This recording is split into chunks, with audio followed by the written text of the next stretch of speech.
I do not recommend putting the cart before the horse.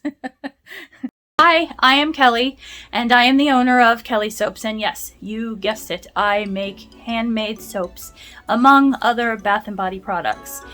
Today, I wanted to show you my workspace, to talk a little bit about my workspace and how I work from a very small space. I own this business and I work from a 500 square foot apartment, one bedroom apartment.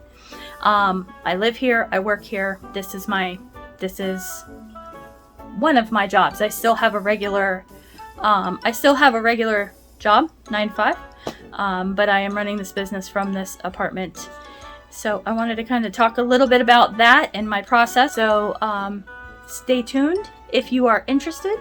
Subscribe and share, like, do all of the things, and I'll be right back.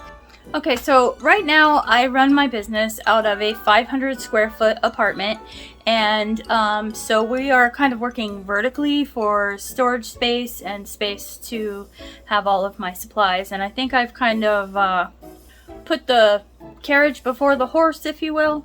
So there's a lot of challenges that I personally face running a business from such a small space, and I will go through those in just a second, but first let me kind of show you around and show you what I am working with.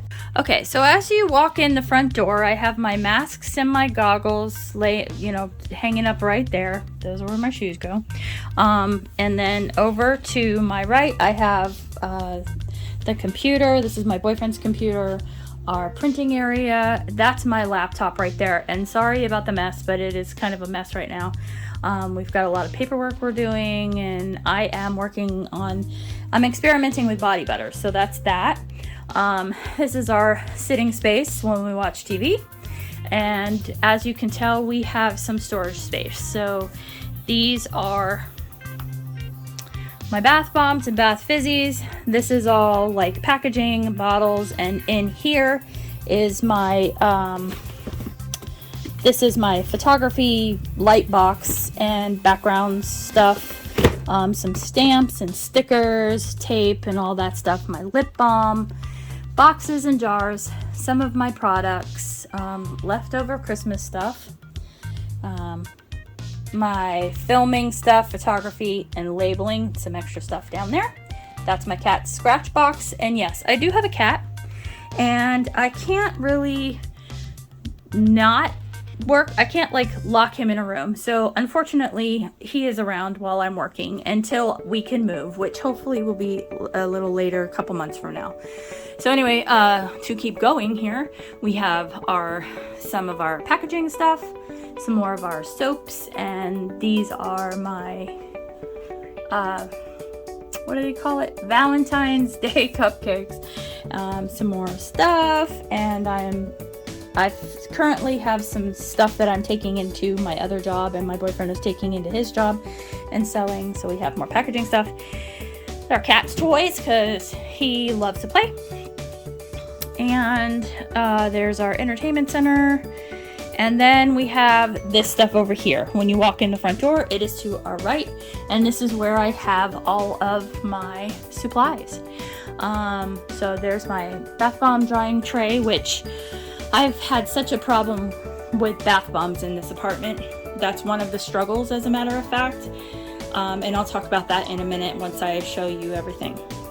So I bought these little boxes from Joann's. They were on sale, Joann's Fabrics. They were on sale for $10, and they have come in so handy. So I've organized everything that I have.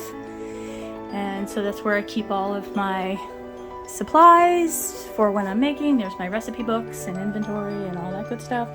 There's all of this, and as you can see, I have a moisture bag. It's like damp rid, but they're generic.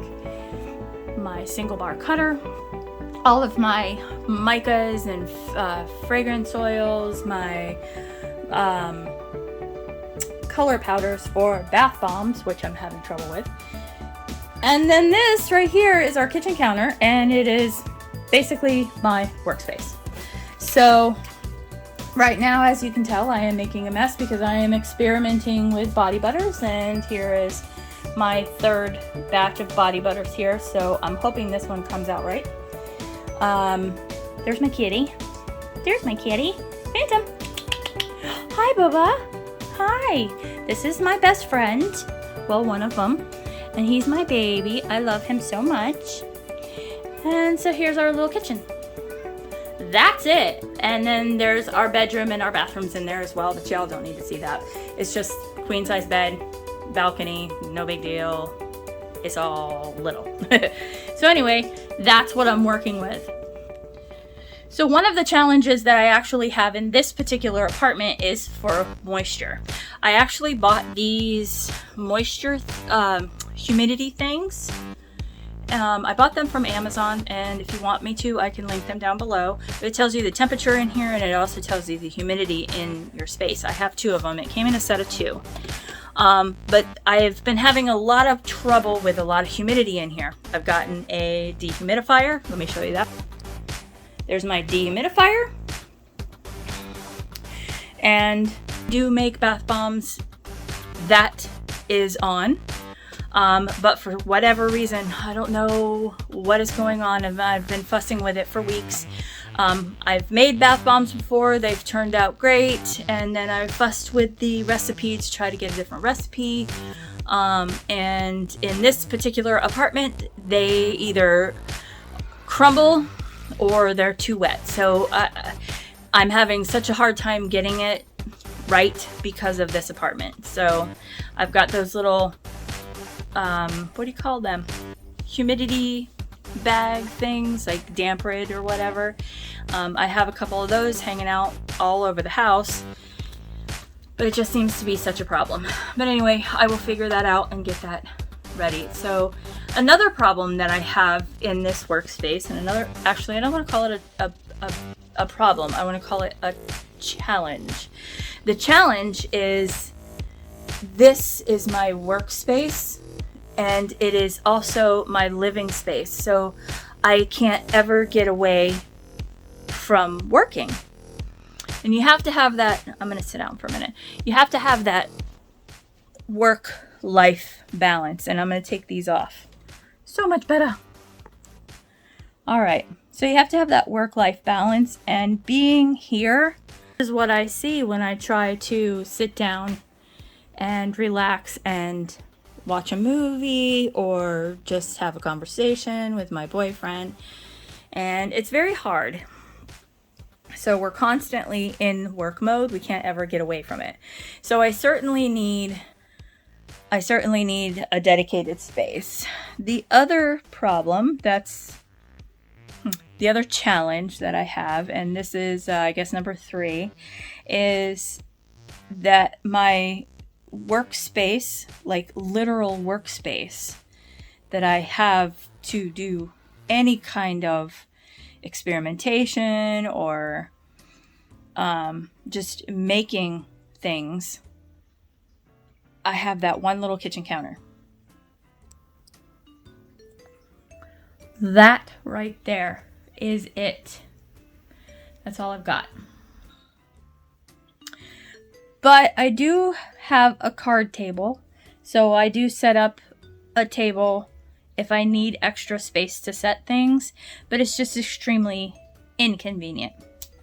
So yeah, I can't control the humidity in here. It's very hard to control the humidity in this apartment complex. This apartment complex is a very old apartment complex. It is a very small apartment complex.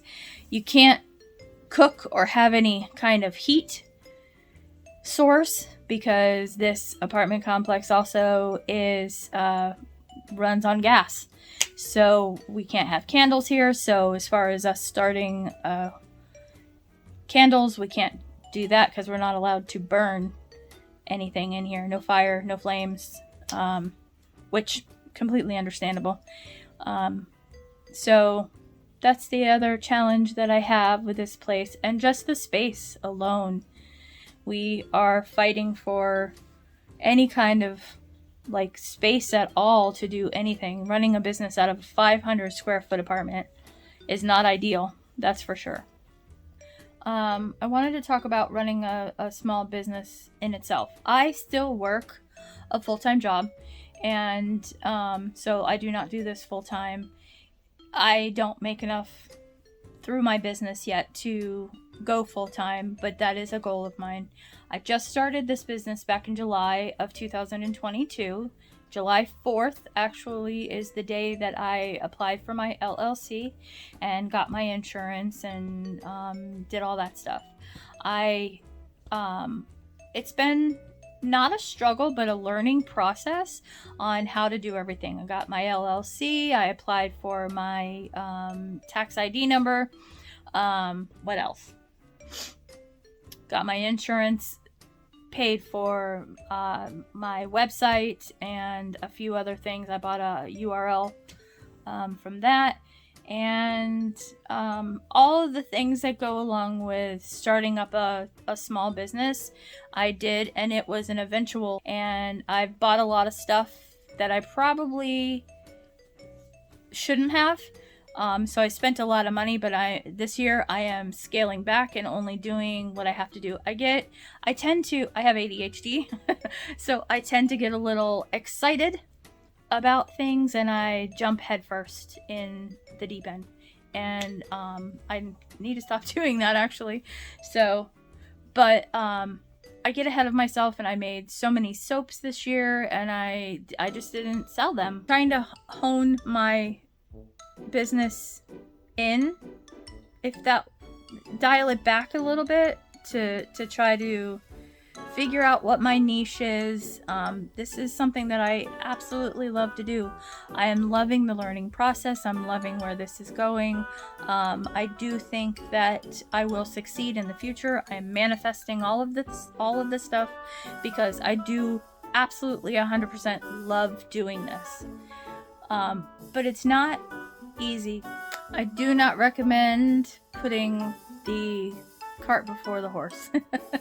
And I'm not using some of the products that I actually bought because it's something that I wanted to do eventually, but just never got to it this last year. So with all that being said, just do one thing at a time. Start small and only move on when you know when it's warranted. Like, don't go out and buy a $1,000 bath bomb press if you're not selling any bath bombs or you can't get your recipe right. As much as I want one, don't get me wrong, I would love it, but don't go out and get it until you can, your business actually warrants you to do it. Hi, this is Editing Kelly here, and I realize as I am editing this video that I never did a outro to this, so here it is. If you like this video, like, subscribe, share it, do all of the things that you have to do. If you guys have any suggestions or organization tips, tricks of whatever, so leave comments down below. Otherwise, you guys have a wonderful day or night, depending on when you're watching this, and I will see you in the next video. Thanks. Love you. Bye.